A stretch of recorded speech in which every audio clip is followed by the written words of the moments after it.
우리에게 주신 하나님의 말씀은 구약성경 에레미야애가 3장 19절에서 26절까지 말씀입니다. 내 고초와 재난 곧 쑥과 담즙을 기억하소서. 내 마음이 그것을 기억하고 내가 낙심이 되오나 이것을 내가 내 마음에 담아 두었더니 그것이 오히려 나의 소망이 되었사오면 여호와의 인자와 긍휼이 무궁하심으로 우리가 진멸되지 아니함이니이다.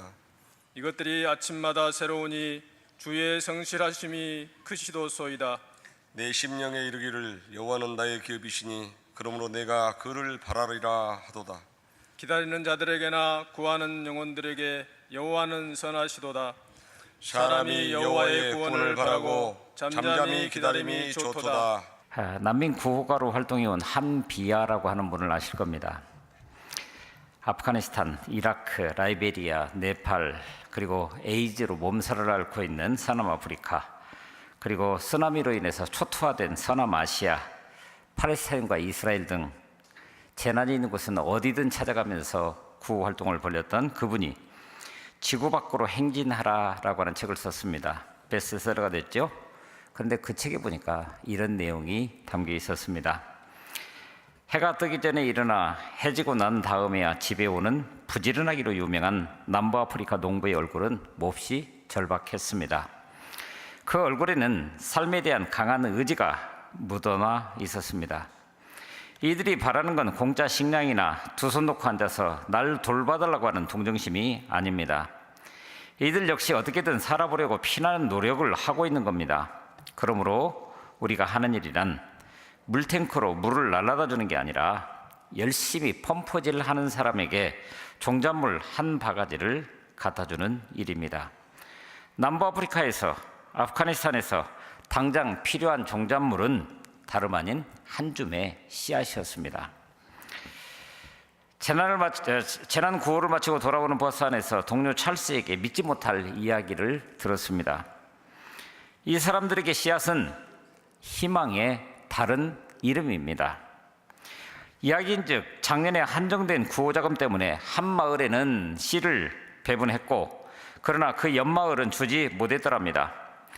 안타깝게도 비가 오지 않아서 씨를 분배마다 파종했었던 그 마을에서도 그 씨앗이 싹을 틔우지는 못했지만 그랬다라고 하는 겁니다. 근데 놀라운 것은 씨를 나누어준 마을 사람들은 씨를 심어 놓았다는 그 사실 하나만으로 수확기까지 한 명도 굶어 죽지 않았는데 씨를 받지 못했던 옆마을은, 그래서 씨를 뿌릴 수 없었던 그 옆마을은 아사자가 속출했다고 합니다. 똑같이 비가 오지 않는 척박한 조건이었음에도 불구하고 단지 씨를 뿌렸다라고 하는 그 사실 하나가 사람들을 이 땅에 생존하게 했더라는 겁니다. 그 이야기를 읽으면서 문득 이런 질문을 하게 됐습니다. 우리가 이 세상에서 살아가는 데 있어서 정말 꼭 필요로 하는 게 뭘까? 재물, 권력, 인기, 명예, 많은 사람들이 너무나도 쉽게 이런 것들을 꼽는데 실상 이런 것들은 우리가 살아가는데 꼭 필요한 것이라기보다는 있으면 좋은 것에 불과한 것 아닐까 하는 그런 생각입니다. 오늘 읽은 성경 본문 에레미야 애가입니다. 나라를 잃고 그리고 그들이 지금 겪고 있는 고난과 그 처절함이 비통하게 있는 그대로 나타나 있는 본문입니다. 에레미야는 말합니다. 하나님의 진노의 몽둥이에 내가 얻어맞았고 빛도 없이 캄캄한 곳에서 헤맸다고. 하나님은 가난과 고생으로 심지어는 도망갈 수 없도록 담을 쌓아서 가둬두시고 무거운 족쇄까지 채우셨을 뿐만 아니라 소리 높여 부르짖어도 그 기도를 들으시지 않는다라고 하는 겁니다. 오죽하면 하나님은 마치 엎드려서 사람을 노리는 곰이나 사자와 같다라고 이야기를 했을까? 고통이 얼마나 컸던지 그는 하나님께서 마치 자신을 관역으로 삼아서 활을 당기시는 것 같고 마치 돌로 이를 바수고 그의 얼굴을 땅에 비비시는 것 같다고 말합니다. 행복했던 시절의 기억은 흔적도 없이 사라지고 입술에 맺혀 있는 것은 탄식뿐이라고. 그의 삶에서 빛은 이미 사라져 있는 상태였습니다. 보십시오. 오늘 보면 19절 20절은 이렇게 말합니다. 내 고초와 재난 곧 쑥과 담즙을 기억하소서. 내 심령이 그것을 보고 기억하고 낙심이 되오나. 쑥은 식물 가운데서 가장 쓴 거라고 알려져 있습니다. 담즙은 그 내장 가운데서도 가장 쓴 것입니다. 그러니까 하나님을 향해서 울부짖으면서 기억해달라고 하는 이것, 심령 깊은 곳에서 내 인생을 떠올려 보니까 남아있는 게 낙심뿐이라고, 좌절뿐이고 절망뿐이라고. 그런데 이렇게 쓰이쓴 인생을 맛보면서도 에레미야는 그래도 오히려 소망이 있다고 말합니다. 어떻게 그럴 수 있습니까? 21절 볼까요? 이것을 내 마음에 담아 두었더니, 바로 그 앞절에서는 내 심령이 그것을 기억하고 낙심이 되었지만, 그러나 이것을 내가 내 마음에 담아두었더니 그것이 오히려 나의 소망이 되었다라고 이야기를 하고 있습니다. 무엇을 마음에 담았다고요? 바로 내 고초와 재난, 곧 쑥과 담즙이라고 말합니다.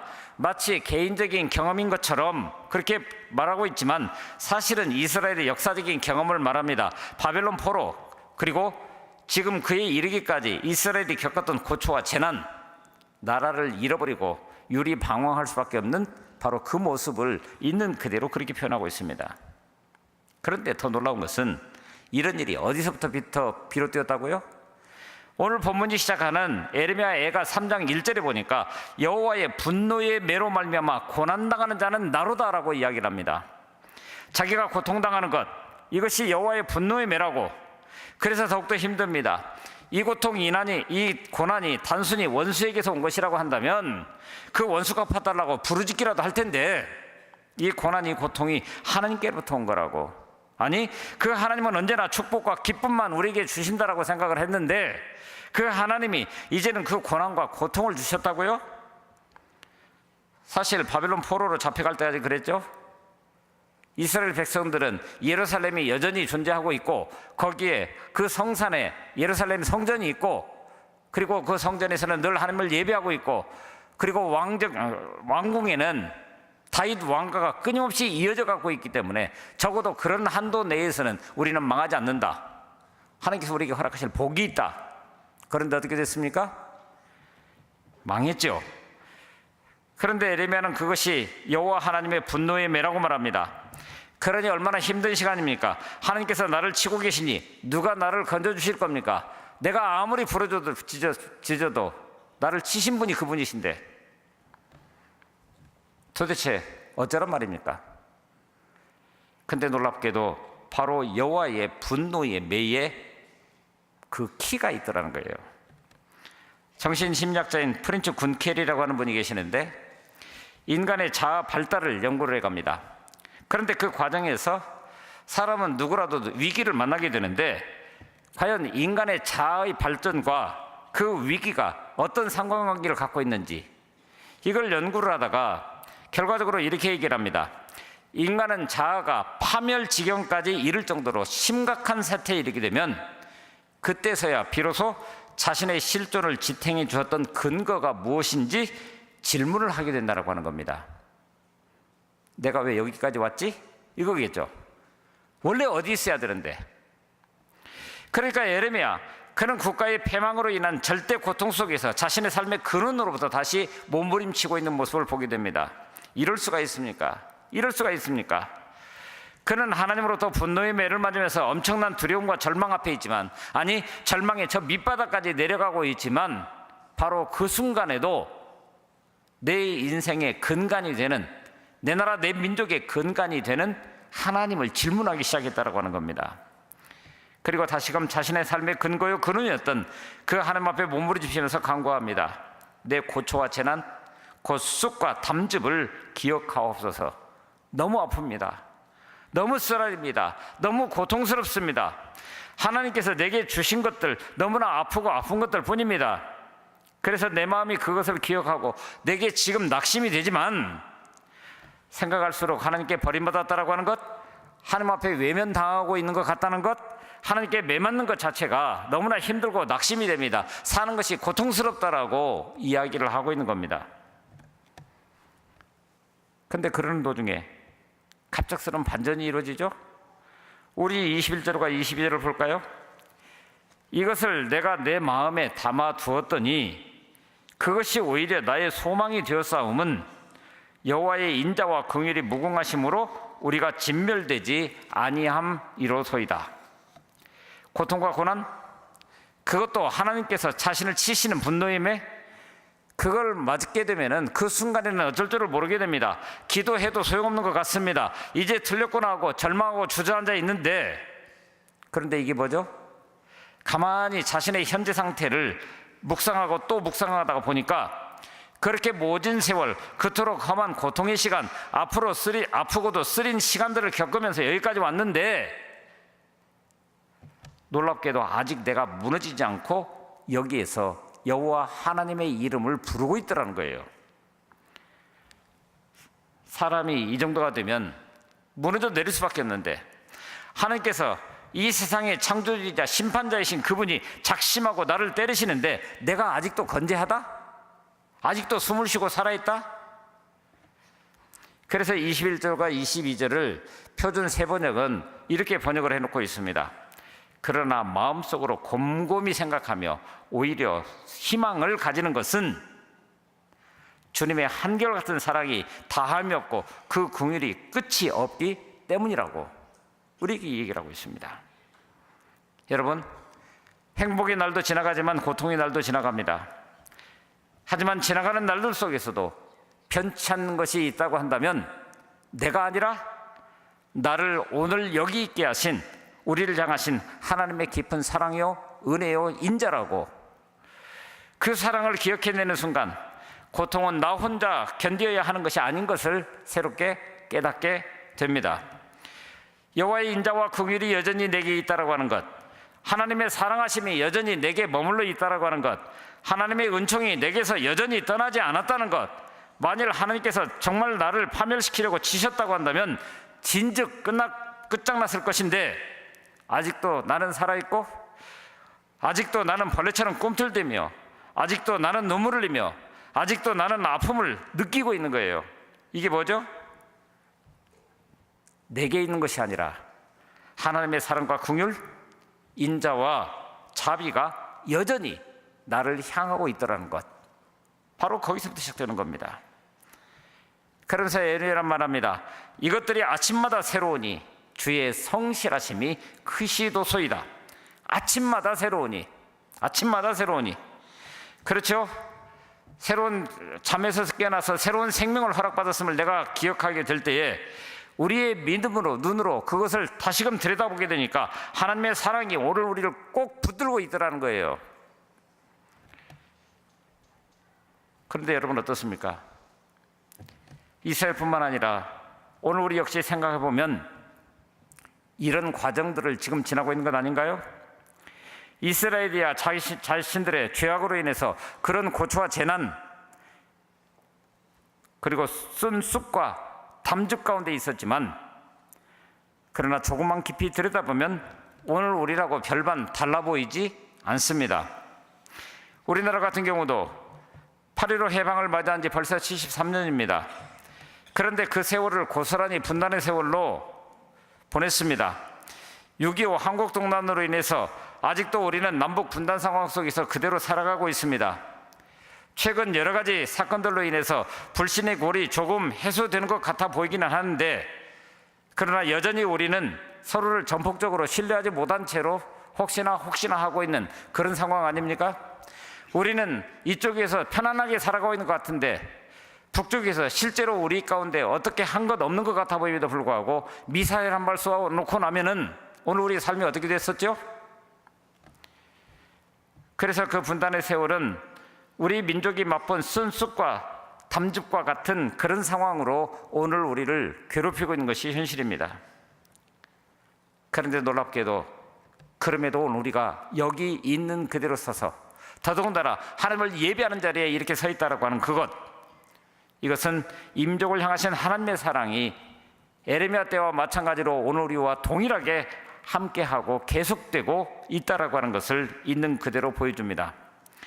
여러 가지 장애가 없는 것은 아니지만, 그리고 뭔가는 있는 것 같아 보여도 어느 것도 하나 똑바로 달라진 것 하나 없어 보이지만은 새로운 소망 가운데, 그래서 이 땅을 향한 평화의 길을 묵묵히 나아가고 있는 것이 오늘 우리 아닙니까? 어떤 보수적인 목사님 한 분이 지난 4월에 남북 정상회담이 열리는 어간에 성도들을 향해서 나라와 민족을 위해서 금식기도 해야 된다고 그렇게 얘기를 했대요. 그렇죠? 금식기도 해야죠.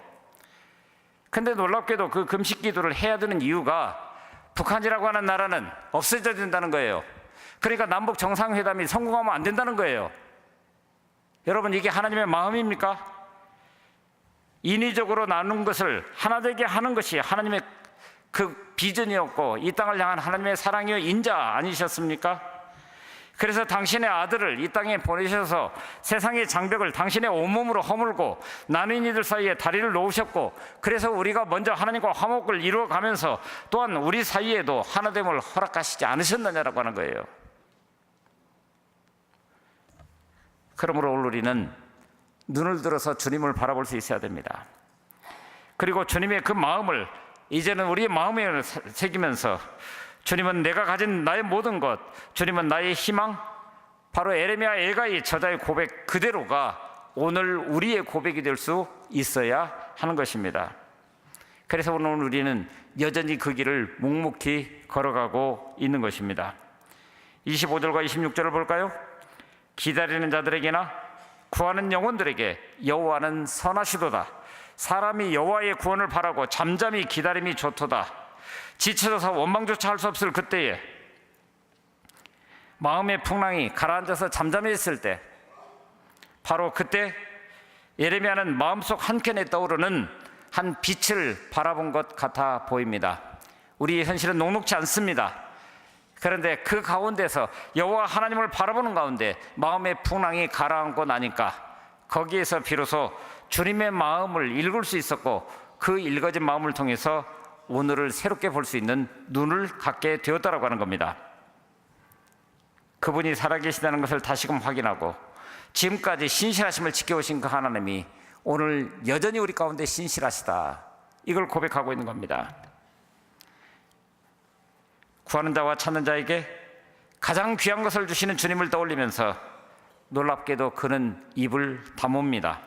왜요? 바로 하나님이 하시는 말씀을 명백히 듣기 위해서입니다. 하나님이 자기를 통해서 하시는 일을 보기 위해서입니다. 그래서 모세는 홍해 바다를 앞에다 두고 두려워 떠는 백성들을 향해서 이렇게 부르짖었습니다. 너희는 두려워 말고 가만히 서서 여호와께서 오늘날 너희를 위하여 행하시는 구원을 보라고. 뒤에는 애국 군대가 쫓아오고 있습니다. 앞은 홍해가 가로막고 있습니다. 우리 스스로 할 수 있는 것은 아무것도 없습니다. 그리고 여차하면 모든 것이 끝장날 수도 있는 그런 순간입니다. 그런데 그때에 소리질러서 뭔가 원망하고 뭔가 소리를 낼 사건이 아니라 두려워하지 말고 가만히 서서 여호와께서 무엇을 행하시는지 보라라고 하는 겁니다. 악인이 행복을 누리고 의인이 이 땅 가운데서 여전히 고초를 당하는 것 같은 이런 부조리한 현실을 바라보면서 이스라엘의 시인은 자기 마음속에 다지고 또 다지면서 이렇게 선언합니다. 여호와 앞에 잠잠하고 참아 기다리라. 자기 길이 형통하며 악한 꾀를 이루는 자를 인하여 불평하지 말지어다. 분을 그치고 노를 버리라. 불평하지 말라. 행하게 치우칠 뿐이라고. 사랑하는 성도 여러분, 그런 의미에서 오늘 우리의 믿음이라고 하는 것은 이처럼 하나님 앞에 서는 것을 말합니다. 그리고 그 앞에서 입을 다무는 것을 말합니다. 오늘 우리가 입을 다물 때 하나님이 말씀하시기 시작합니다. 아니, 그 하나님은 여전히 우리 가운데 말씀하고 계시는데 오늘 우리 입술에 언어가 너무나 많아서 그 하나님의 말씀이 들리지 않은 것 아니었을까요?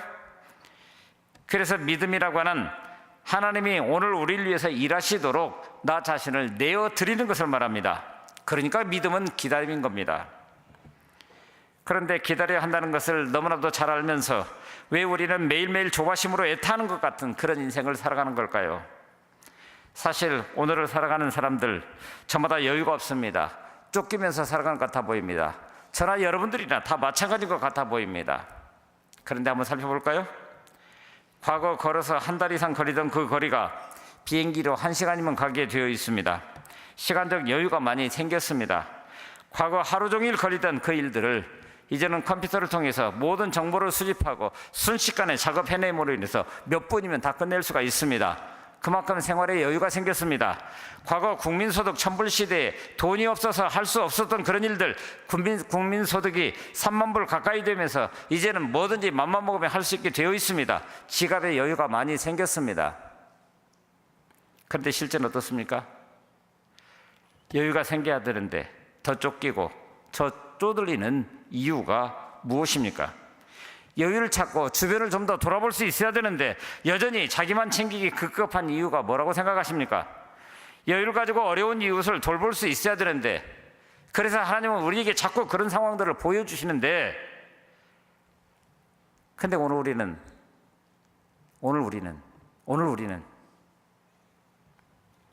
한마디로 말하면 오늘 우리에게 영적인 여유가 없기 때문입니다. 진정한 여유는 시간이 남아서 오는 것 아닙니다. 통장에 잔고가 늘어서 오는 것도 아닙니다. 마음의 여유가 있어야, 아니 우리 믿음의 여유가 있어야, 영적인 여유가 있어야 자기 자신을 내려놓고 현실을 있는 그대로 바라보면서 그 현실을 통해서 오늘 우리에게 말씀하시는 그분의 음성에 귀를 기울일 수 있는 것 아니겠어요? 기다려야죠. 여러분, 예수님 보십시오. 머리를 꽂자다 없으셨던 분이셨습니다. 말하자면 오늘 우리식으로 말하면 노숙자셨습니다. 본인 자신 하나도 챙기기 힘든 형편이셨지만은 자신의 주위에 온 모든 사람들, 가난한 사람들, 병든 사람들, 각종 문제로 고통받고 있는 모든 사람들 다 끌어안고 돌보아 주셨습니다. 그분은 처음부터 일의 결국을 알고 이 땅에 오신 분이시기 때문입니다. 그러니까 늘 영적인 여유가 있으셨습니다. 그 영적인 여유를 위해서 그 바쁜 와중에도 항상 산을 찾으셨죠. 밤새도록 기도하시면서 하나님의 마음을 품었지 않았습니까? 그러니까 오늘 우리가 마음의 여유를 찾을 수 없는 것, 바로 끝이 있음을 알지 못하기 때문이 아닐까, 그런 생각을 해보게 됩니다. 그 끝에 대한 인식은 진정한 의미의 내려놓음이 시작되는 출발점 아니겠습니까? 오늘 우리 크리스찬들이 그래서 종말을 살아가는 존재라고 이야기하는 것이 바로 그래서 그런 것 아니에요? 우리 주님이 그러셨던 것처럼. 그래서 오늘 우리는 이 자리에서 다시금 하나님 앞에 선다. 오늘 우리 자신을 내려놓고 하나님이 일할 수 있도록 내어드린다. 그리고 하나님이 내 귀에 명백히 말씀할 수 있도록 내 입술에 언어를 닫고 거기에 귀를 기울인다. 그럴 때 우리가 들어야 될 말씀이 있다고 한다면 이것입니다. 미국의 찰스 피니 목사님이 18, 19세기를 넘어서면서 미국의 대부흥을 일으켰었던 그런 목사님이십니다. 그런데 그분이 한 번은 이런 얘기를 했습니다. 한 사람이 회개하고 예수님 믿는 것도 중요하지만 이미 믿은 사람들이 본래의 위치로 돌아오는 것도 중요하다. 그렇죠? 예수 안 믿는 사람이 예수 믿고 하나님께로 돌아와서 구원받아야 합니다. 그런데 또 하나, 예수 믿는 사람들이 본래의 위치로 돌아오는 것도 정말 중요한 일입니다. 오늘 본문에서도 예레미야를 통해서 말씀하십니다. 여호와께로 돌아가자. 예레미야만 그랬습니까? 모든 선지자들이 그랬죠. 본래의 자리로 돌아가자는 겁니다. 그런데 여러분, 여호와께로 돌아가자라고 하는 이 소리를 듣는 사람들이 누구였습니까? 하나님을 모르는 이방인들이었습니까? 아니요, 하나님을 알고 하나님의 백성이라고 자기 자신들을 있는 그대로 드러내 보여주셨던 유대인들이었습니다. 오늘 우리에게 들려주시는 음성입니다. 그런 의미에서 본래 하나님을 섬기던 그 자리를 지키는 자가 복이 있고 그 자리로 돌아가는 자가 복이 있는 것입니다. 얼마 전에 레너드 스윗 목사님이 쓰신 모든 시대는 가라라고 한 책을 접하게 됐습니다. 그렇죠? 근대 시대가 지나고 지금은 후 근대 시대라고 이야기를 하니까 모던 시대는 가라. 그러니까 현대를 이야기하는 것으로 생각하고 책을 손에 들었습니다. 그런데 그 책을 읽어가다가 재미있는 것을 발견하게 됐습니다. 북극성을 향해 방향 맞추기.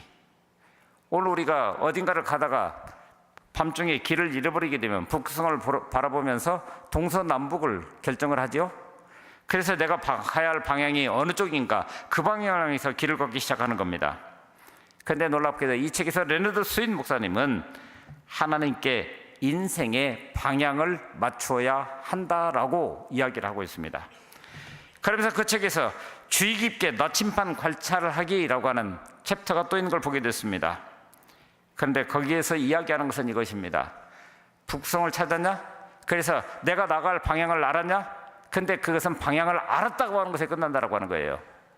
그 다음부터는 나아가야 되는데 나아가는 과정 속에서 또다시 길을 잃을 수 있는 가능성은 얼마든지 있고, 또 옆에서 북성을 바라보는 것이 아니라 내 옆에 나타나는 수많은 사건 사고들을 바라보면서 그곳에 내 마음이 뺏기면서 그쪽을 향해서 나아갈 수 있는 길들이 얼마든지 열려 있다고 하는 겁니다. 그래서 하나님께 내 인생을 맞춰뒀다고 한다면, 인생의 방향을 맞춰뒀다고 한다면, 이제는 하나님의 말씀을 깊이 연구하고 하나님의 말씀대로 살아가는 그 길을 통해서, 그리고 늘 순간순간마다 하나님 앞에 여쭈는 기도의 생활을 통해서 지금 내가 가야 할 방향을 정확하게 잡고 그 길을 묵묵히 걸어가야 한다고 하는 거예요. 여러분, 이것이 후기 근대 시대, 포스트 모던 시대를 살아가는 이 땅의 그리스도인들이 마땅히 살아가야 할 길이라고 이야기를 하고 있는 겁니다. 어떻게 살아가시겠습니까? 우리 시대 누구나 다 명품을 좋아합니다. 그리고 명품 한두 가지 정도는 다 있을 겁니다. 그런데 우리나라에서 인기 있는 명품 가방, 그러니까 1위가 무슨 똥 하는 그거랍니다.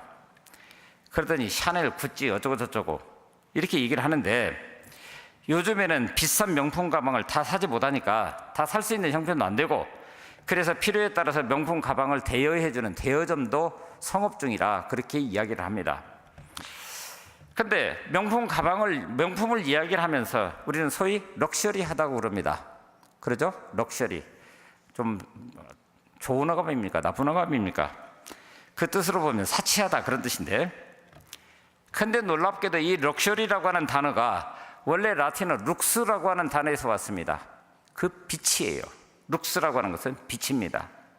그런데 놀랍게도 그 룩스라고 하는 빛이라고 하는 것은 자신을 드러내지 않으면서 일상 속에서 빛을 바람으로 인해서 그 무엇인가를 빛나게 하는 것, 그런 의미를 가지고 있다는 겁니다. 그러니까 나를 위해서, 나를 자랑하기, 나를 드러내기 위해서 빛을 내는 것이 아니라, 내가 아무도 모르고 자신을 드러내지도 않으면서도 일상 속에서 빛을 비추고 있는데 그 무엇인가를 빛나게 하더라는 거예요. 우리 주님이 변호산에서 변형했던 것이 바로 진정한 럭셔리의 경험이죠. 빛과 소금으로 부름받은 오늘 우리도 그렇게 아름답게 변형되고 빛을 발해야, 그래야 진정한 빛이고 소금이지 않겠습니까? 보상에 들어와서 보석을 이것저것 살피던 한 손님이 어떤 보석을 가리키면서 이 보석은 눈에 보기에 별로 좋아 보이지도 않는데 왜 이렇게 가격이 비쌉니까? 그랬더니 이 보상 주인 아무 말 없이 그 보석을 꺼내더니 두 손으로 꼭 감싸듯이 하면서 그 보석을 어루만지더라는 거예요. 그리고 나서 잠시 후에 손을 펴자 진열대에 있었던 그 보석과는 비교할 수도 없는 아름다운 빛을 영롱하게 비추고 있더라는 겁니다. 그때 보상 주인이 말하는데, 이것은 오팔이라고 하는 보석입니다. 그런데 이 보석은 사람 손으로 따뜻하게 감싸주면 아름다운 빛을 낸답니다. 그러더랍니다. 오늘 우리 어떻습니까? 오늘 우리도 그런 빛을 내기를 원합니다. 빛을 받아야 자랑할 것이 있을 것인데, 오늘 우리가 먼저 우리 주님의 손 안에서, 어루만져 주시는 그 손길 안에서 그 영롱한 빛을 낼 수 있을 때, 이제는 역으로 오늘 우리의 손을 통해서 누군가를 감싸 안아주고 어루만져주고, 그래서 그 스스로가 가지고 있는 그 빛을 있는 그대로 드러내 보여줘서 세상에 빛이 될 수 있도록 이끌어야 하는 것, 이것이 먼저 부름받은 저와 여러분들에게 맡겨진 사명 아니겠습니까? 오늘은 올해의 절반을 마무리하는 6월 마지막 주일입니다. 그리고 민족 상잔의 비극이 있었던 6.25를 맞는 바로 그런 때입니다. 오늘 우리의 다름질은 여기서 끝나지 않습니다. 끝까지 다름질하고 수고해서 그리스도의 날에 자랑할 것이 있게 하는 오늘 우리가 되었으면 좋겠습니다.